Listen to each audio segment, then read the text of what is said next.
kegiatan CGP Angkatan 7 di SDN 1 Ciroyong.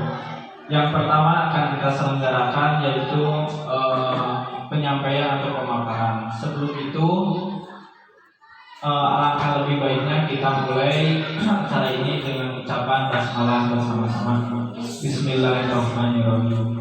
Untuk selanjutnya sambutan dari kepala sekolah menyampaikan kegiatan pada pelaksanaan ini. Kepada Bapak Kepala Sekolah.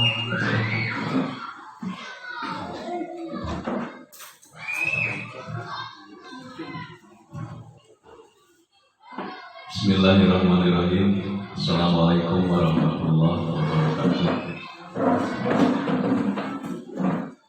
Yang saya hormati Bapak dan Ibu Dewan Guru SDN 1 Ciroyong. Yang saya hormati khusus untuk Pak Deden Taufik. Dia adalah salah satu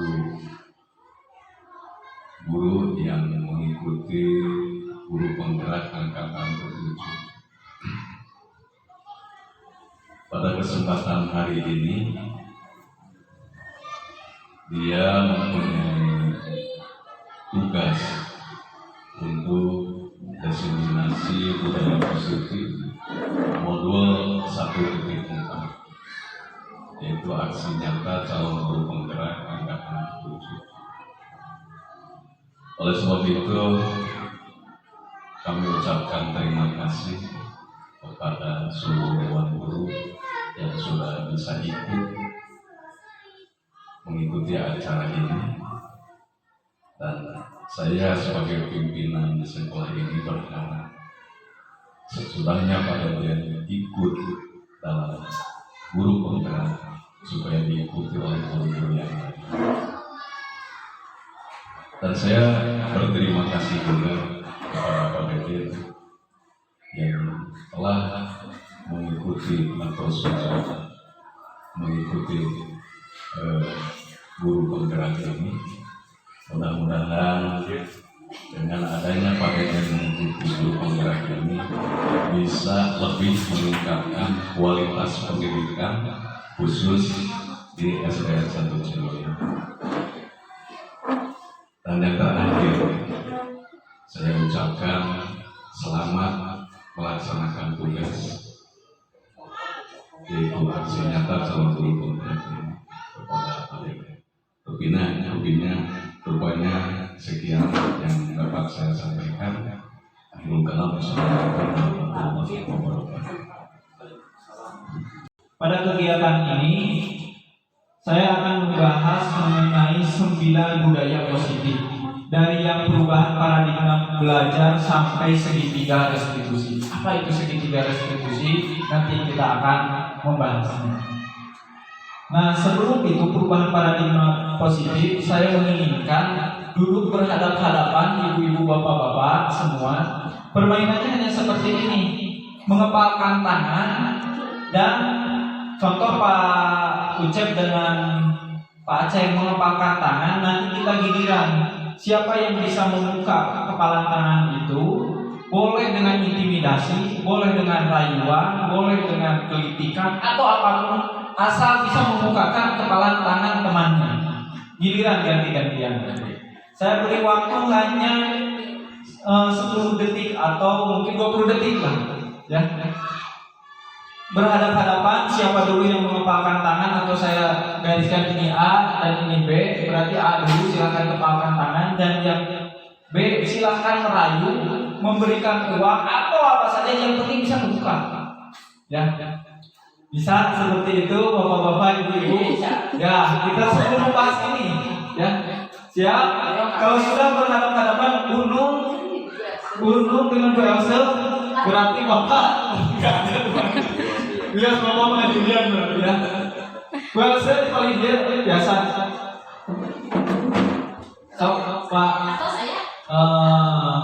Pak Ucep, silahkan kepalkan tangannya. Pak Aceh dan kelompok yang B, silahkan rayu untuk membuka kepala tangan. Saya hitung 1 sampai 3, nanti kita mulai. Sudah siap? Berhadap-hadapan. Silahkan mau dirayu, mau dikritik, mau diintimidasi, mau apapun silakan, asalkan bisa membuka. Ya, tapi saya beri waktu sekitar 20 detik. Siap. Siap gitu. Satu aja, satu dikepalkan. Siap. Mau dipegang, mau diintimidasi, mau diprovokasi silakan. Siap. Sudah siap konsentrasi? Saya satu saja. Mau merayu, mau menyuap, mau mengintimidasi, silakan. Yang penting bisa terbuka. Dan yang kelompok A pertahankan. Ya, silakan. Siap, satu.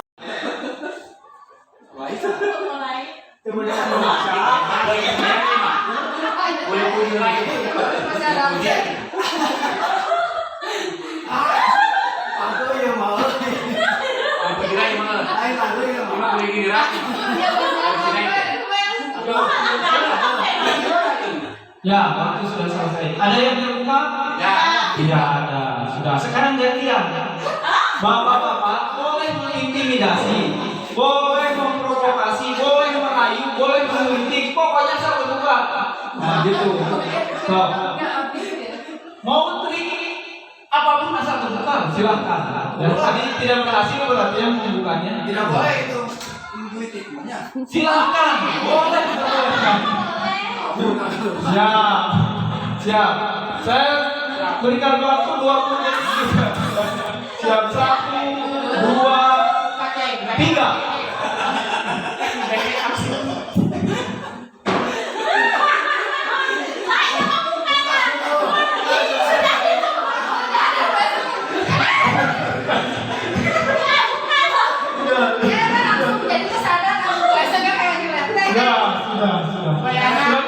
Kelompok yang kebuka semua? Oh tidak, cung yang kebuka, cung yang tidak, kopi kebuka? Tidak kebuka. Ya sudah, silakan duduk kembali. Nah, itu tadi ada yang kesempatan sana dan yang ada kewajiban kita membuka. Bu Nung, saya akan mohon minta tanggapannya kenapa dibuka. Menggelitik langsung jadi gak sadar. Oh, digelitik. Ya. Kan tadi sudah Boleh, dimulai silakan. 1, 2, 3. Sekarang saya ingin minta pendapat yang tidak dibuka, Pak Ucap. Kenapa tidak dibuka? Tidak tergerak sudah. Oh iya, berarti mempertahankannya sekuat tenaga. Oke, kita sambungkan dengan di sini, Pak. Perubahan paradigma belajar. Pembelajar dengan paradigma baru dirancang berdasarkan prinsip pembelajaran yang berdiferensial, di mana setiap siswa belajar sesuai dengan kebutuhan dari tahap perkembangan untuk mencapai tujuan, yaitu profil pelajar Pancasila. Profil pelajar Pancasila ada berapa? Ada berapa? Profil pelajar Pancasila. Nah, nanti kita akan bahas tentang yang pertama, ketuhanan yang Maha Esa dan berakhlak mulia, terus berkebinekaan global, terus kreatif, gotong royong, dan sebagainya. Nanti kita akan bahas. Nah, di sini paradigma belajar sebetulnya kita tidak bisa memaksakan kepada anak untuk dia bisa paham atau enggak. Termasuk terserah diri kita. Yang mengontrol siswa siapa? Diri kita sendiri. Dan yang mengontrol kita, diri kita sendiri. Tidak kita, walaupun diprovokasi, walaupun dikritik, apapun, kecuali dipaksa, diprovokasi, dikritik seperti tadi. Tapi tidak dengan kesadaran yang betul, tidak dengan kesadaran. Nah, oke. Kita lanjutkan. Ini salah satu dasar pemikiran kita bahwa kita tidak bisa memaksakan kepada anak. Dulu kita mengatakan bahwa anak ini seperti kertas kosong yang kita ukir apa saja bisa. Sebetulnya itu menurut teori belajar sekarang tidak betul. Karena anak itu pada kodratnya, anak itu sudah menjadi punya garis masing-masing. Punya garis masing-masing. Kewajiban kita hanya menebalkan saja. Sudah sesuai dengan kodrat alam dan kodrat zaman ini. Kodrat alam sudah digariskan dari Allah Subhanahu wa taala, diturunkan bahwa itu hanya kita menebalkan garis yang positifnya dan meminimalisir garis yang negatifnya. Itu saja. Oke, kita lanjut. ubahlah bagaimana Anda melihat dunia, bagaimana Anda berpikir tentang manusia, ubahlah paradigma Anda, skema pemahaman dan penjelasan aspek-aspek tertentu tentang realitas. Ini sebetulnya bisa kita praktekkan dalam kehidupan kita sehari-hari, bukan saja hanya kita belajar di sekolah dengan anak-anak, termasuk kita nanti di rumah tangga kita. Bagaimana kita mengubah paradigma kita, pemikiran kita, supaya kita ingin maju, tidak stuck di sini saja. Nah, lanjut. Kerangka acuan menuju perubahan paradigma. Ada teori kontrol, stimulus respon. Yang tadi itu teori kontrol. Kita mengontrol seseorang, mengontrol anak pada kegiatan ini. Lihat, ada teori kontrol yang ke sebelah sini dan teori respon ke sini. Realitas, kebutuhan kita sama. Kata stimulus respon. Kata teori kontrol, realitasnya kebutuhan kita berbeda. Apakah anak kebutuhannya berbeda? Berbeda, dia mau-maunya berbeda. Kita juga harus paham seperti itu. Seperti murid yang sering datang ke sini, Pak istirahat, Pak istirahat.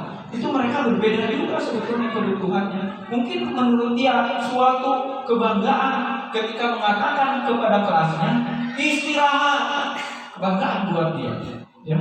Nah itu, apakah itu kebutuhan dia? Salah satunya kebutuhan. Kita akan membahas nanti 5 kebutuhan dasar manusia. Yang selanjutnya, semua orang melihat sama. Semua orang memiliki gambaran yang berbeda. Kita melihat mos ini saja bisa saja berbeda. Pak Aceh dengan Pak Angkut berbeda nanti pendapatnya. Nah, terus yang selanjutnya kita merubah orang lain agar berpandangan yang sama dengan kita.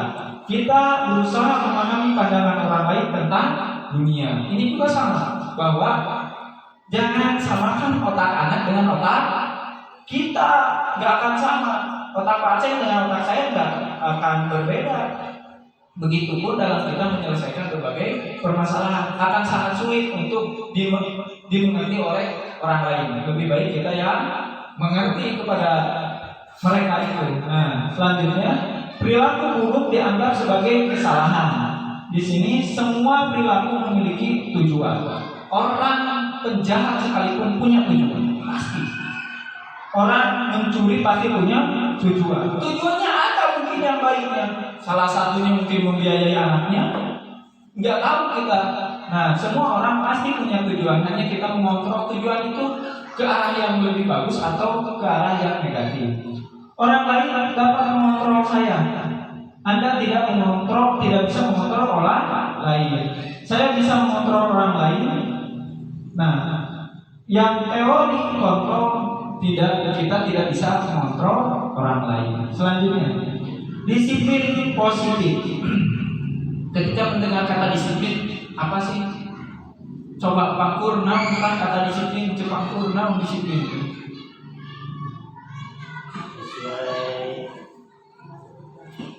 Sesuai dengan tata tertib atau sesuai dengan aturan. Terus kepatuhan. Terus dirincikan dengan berbagai larangan-larangan. Betul tidak? Di situ itu dikatakan bahwa yang Pak Aceh bawa penata tertib kelas itu semua dilihat. Kita bahas sekarang disiplin. Ya. Kebanyakan orang akan menghubungkan kata disiplin dengan tata tertib,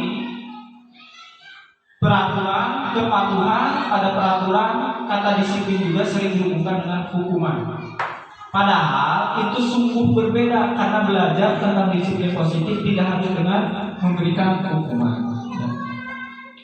Kata Ki Hajar Dewantara dikatakan seperti ini: di mana ada kemerdekaan, di situ harus ada disiplin yang kuat.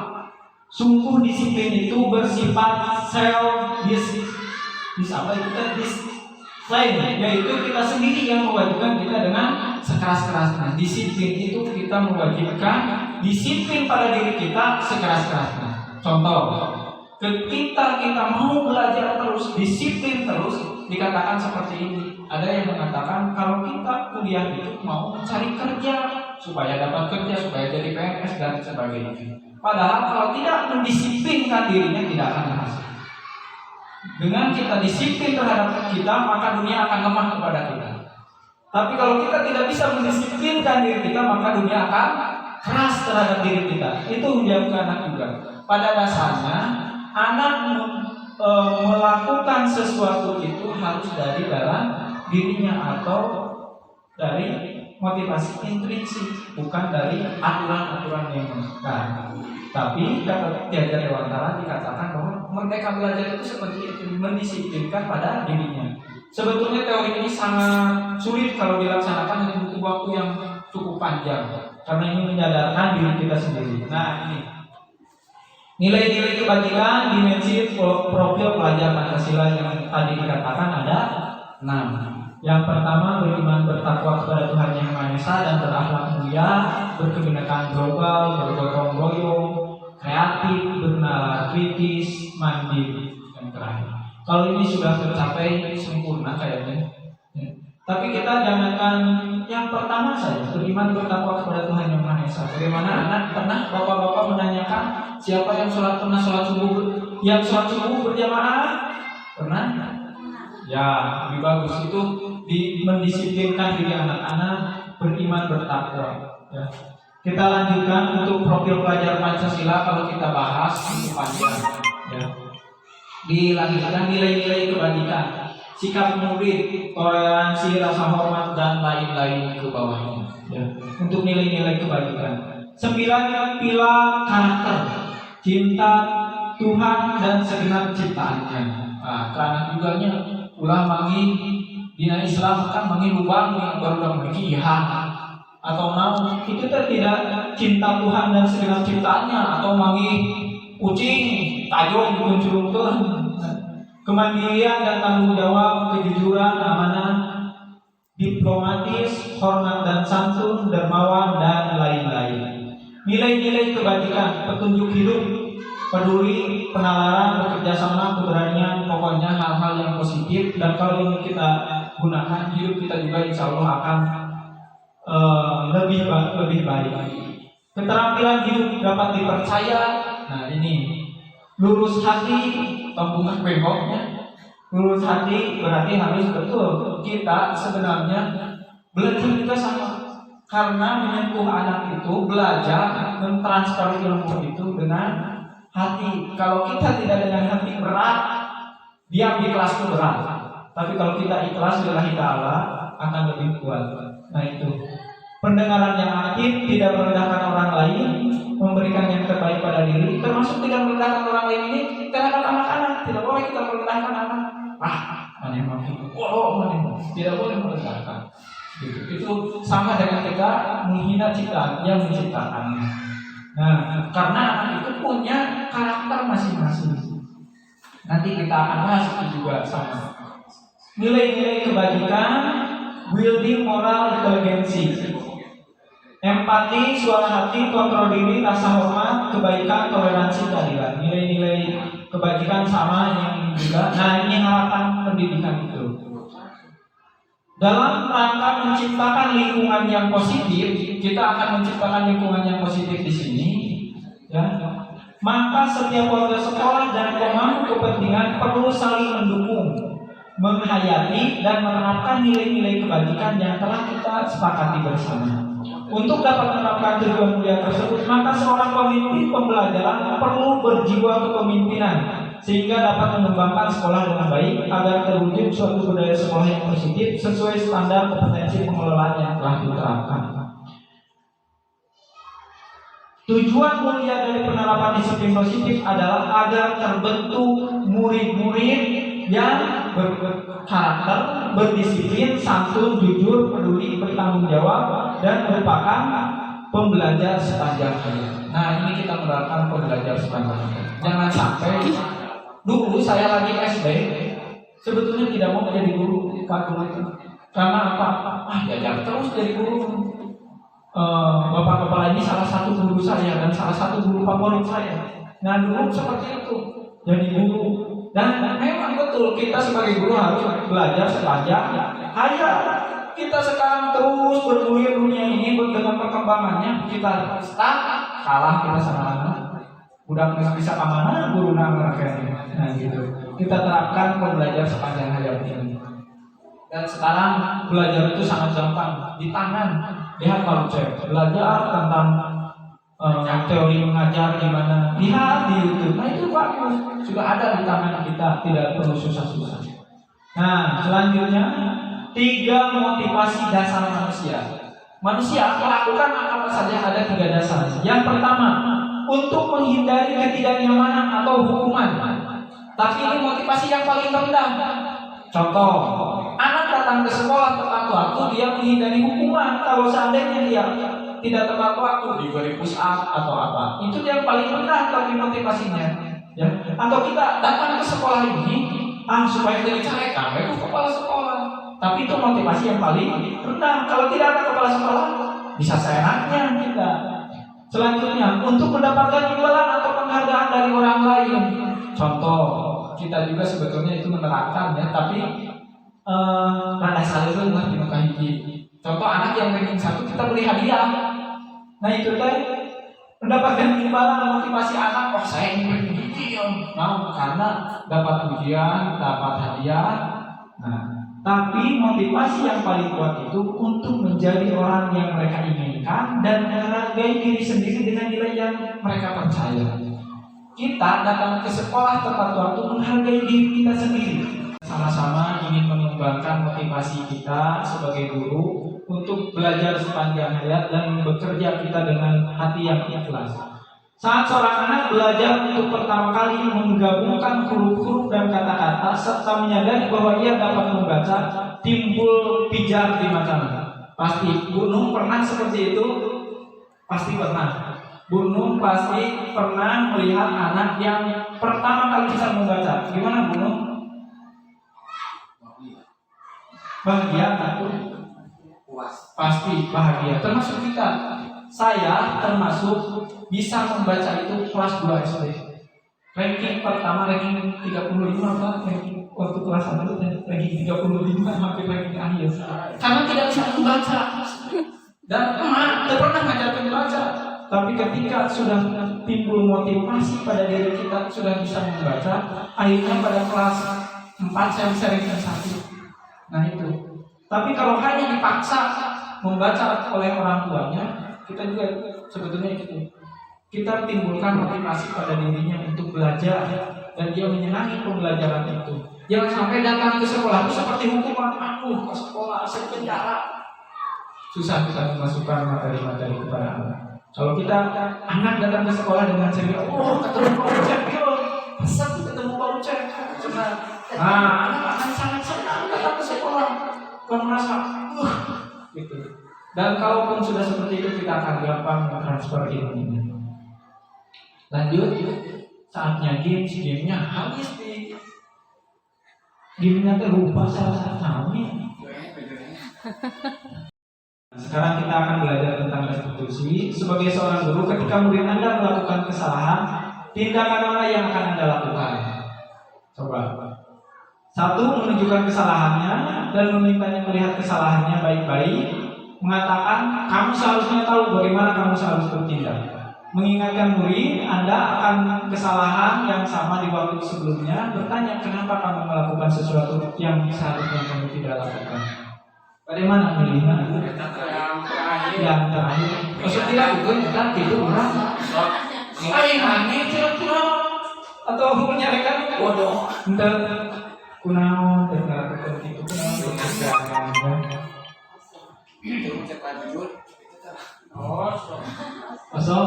alhamdulillahnya.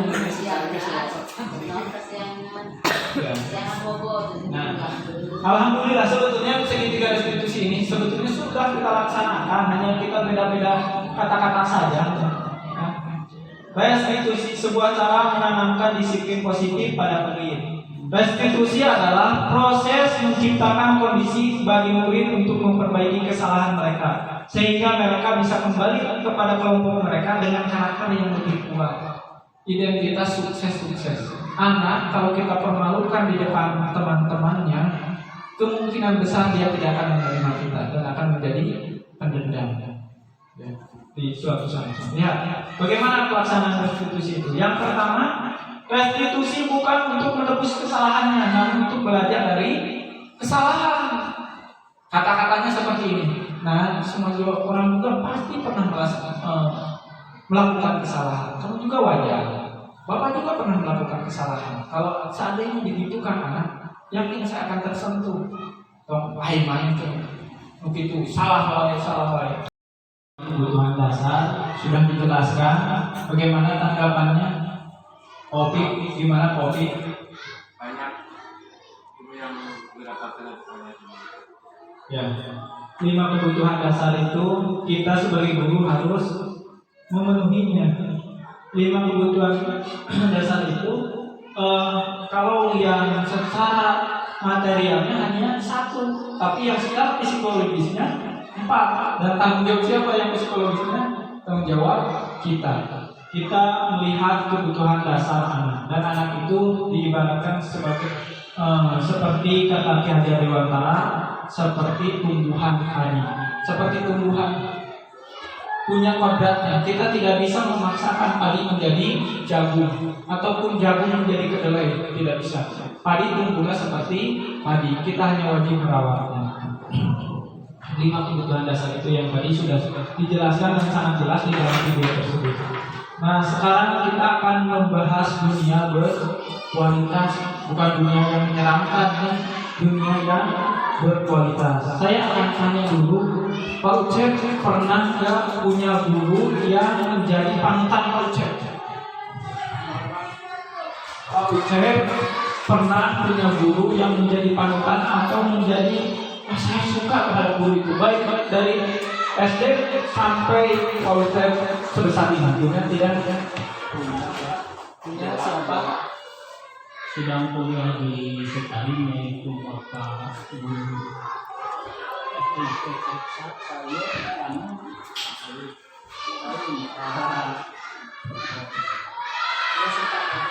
Ya, Pak Ucep pernah. Pak Aceh pernah mempunyai guru yang sangat diidolakan. Pakai ini Pak Aceh segala. pernah dulu zaman waktu di SMP 2 Cilelet, yang namanya yaitu Bapak Surenda.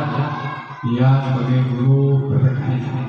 Itu adalah dia sebagai guru idola saya. Sampai sekarang saya berusaha seperti dia dalam belajar. Mungkin. Terima kasih. Tepuk tangan buat Pak Aceh. Pak Pur pernah punya idola guru? Banyak. Sebutkan Pak.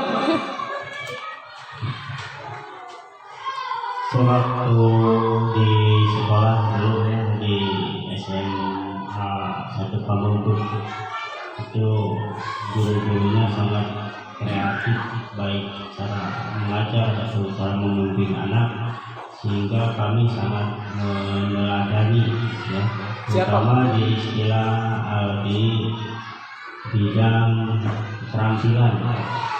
Kalau sekarang membuka toko kreatif itu Pak,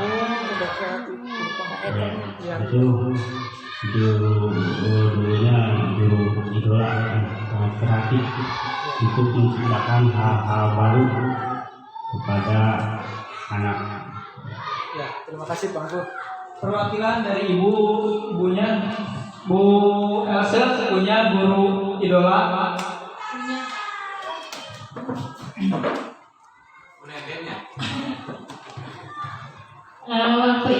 Waktu saya sedang sekolah di SMA Negeri 1 Pamungpek, ada 2 guru yang sangat saya idolakan. Yang ke-1 ada Ibu Rini, beliau itu adalah guru bahasa Inggris. Kebetulan saya sedikit mungkin suka dalam pelajarannya dan cara beliau menyampaikannya. Yang kedua itu ada guru matematika, lupa namanya siapa. Tapi meskipun saya tidak menyukai pelajaran matematika, tapi saya suka kepada gurunya dan cara menyampaikannya. Itu saja, terima kasih. Tadi sudah dijelaskan 5 posisi kontrol. Biasanya kita memakai posisi kontrol yang mana?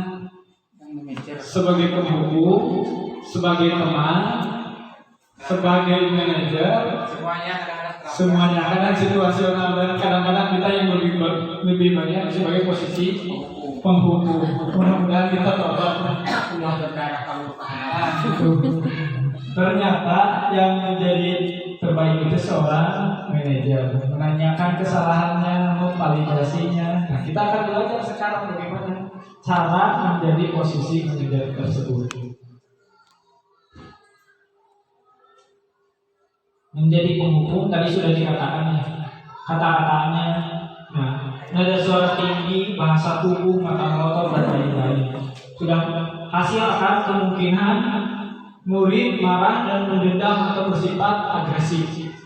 Bisa jadi sesudah kembali duduk, murid tersebut akan mencoret-coret bukunya atau meja tulisnya. Lebih buruk lagi, sepulang sekolah murid melihat motor atau mobil bapak ibu guru akan menggores kendaraan tersebut dengan paku. Atau biasa kita kopi pernah sendal dialungkeun. Nah, itu langsung ke hukum. Nah, anak cenderung menjadi pendendam. Nah, pembuat rasa bersalah.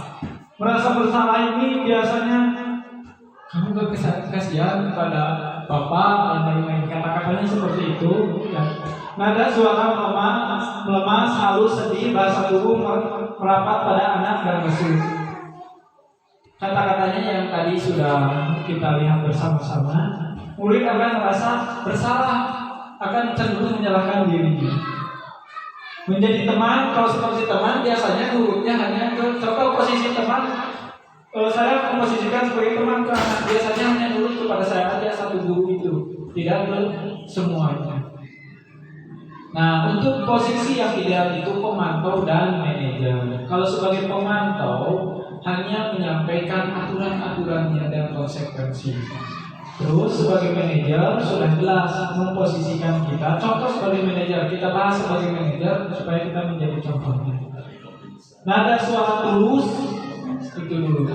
Bahasa tubuh tidak kaku, mendekat ke murid. Guru, Adi, apakah kamu mengetahui jam berapa sekolah dimulai? Adi, tahu Pak, jam 7. Guru, ya jadi kamu terlambat. Kira-kira bagaimana kamu akan memperbaiki masalah ini? Nah, ditanyakan ke anak, bagaimana untuk memperbaiki masalah ini? Adi, saya bisa menanyakan teman saya Pak untuk mengejar tugas yang tertinggal. Guru, baik. Itu bisa kita lakukan. Apakah besok akan ada masalah untuk kamu agar bisa hadir tepat pada waktu? Intinya kita berdiskusi kepada siswa. Nah, ini segitiga restitusi. Segitiga restitusi yang pertama menstabilkan identitas, yang kedua validasi tindakan, dan yang ketiga menanyakan keyakinan. Contoh. Menstabilkan identitas. Bagian dasar dari segitiga bertujuan untuk mengubah identitas anak dari orang yang gagal karena melakukan kesalahan menjadi orang yang sukses. Anak yang melanggar peraturan karena sedang mencari perhatian adalah anak yang sedang mengalami kegagalan. Biasanya anak yang masa peralihan, anak kelas 6 dan ke SMP itu mencari perhatian, ingin diakui.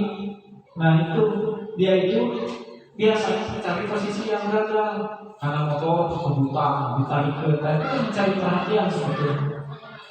Berbuat ini kata-kata kita nih untuk validasi tindakan, untuk menstabilkan identitas. Pertama untuk menstabilkan identitas itu anak ketika melakukan salah tapi kita stabilkan dulu anak. Contoh gini, berbuat salah itu tidak apa-apa, tapi ada kelanjutannya. Berbuat salah itu tidak apa-apa. Tidak ada manusia yang sempurna. Itu akan merasa tenang kalau seperti itu kan. Ya. Saya juga pernah melakukan kesalahan dan sampai ke sana kamu berhak merasa begitu dan lain-lain. Sekarang validasi tindakan yang salah, berarti kita harus mengkonfirmasi atau memvalidasi anak bersalah. Kata-katanya lihat. Padahal kamu bisa melakukan yang lebih buruk daripada ini ya. Nah itu, anaknya berarti saya walaupun melakukan kesalahan bisa melakukan yang lebih buruk, tapi dia tidak melakukannya. Intinya kamu merasa bagus. Kamu pasti punya alasan mengapa kamu melakukan hal itu. Itu kok salah satu validasi tindakan. Ditanyakan, kamu tapi punya alasan mengapa melakukan seperti itu. Kamu boleh mempertahankan sikap itu, tapi kamu harus menambahkan sikap yang baru. Nah, kita masukkan sikap yang baru yang lebih baik. Dan yang terakhir menanyakan keyakinan. Apa yang kita percaya sebagai kelas atau keluarga, keyakinan itu. Contohnya anak berantem, berarti kita tuh harus saling menghormati. Tahu kok sesama manusia itu harus saling menghormati dan lain-lain. Biasanya kalau kelas 6 sudah bisa diajak berdiskusi. Apa nilai-nilai umum yang kita telah sepakati? Apa bayangan kita tentang kelas yang ideal? Kelas yang bagus bagaimana? Kamu mau jadi orang yang seperti apa? Nah ini perlu sekali menanyakan kamu mau jadi orang seperti apa. Dia harus punya cita-cita. Menanyakan keyakinan kelas. Ini tentang keyakinan kelas yang sudah disepakati. Itu pemaparan dari saya dari awal sampai akhir. Mohon maaf bila ada yang tidak jelas, kurang dimengerti. Dibuka sesi pertanyaan atau cukup Pak Ceng. Tapi sebelum itu mohon diisi kuesionernya di sini. Ada hukuman, ada sanksi atau konsekuensi. Contoh, kita contoh. Mencatat 100 kali di dalam buku kalimat saya tidak akan terlambat lagi karena terlambat ke sekolah. Mencatat 100 kali. Hukuman atau konsekuensi?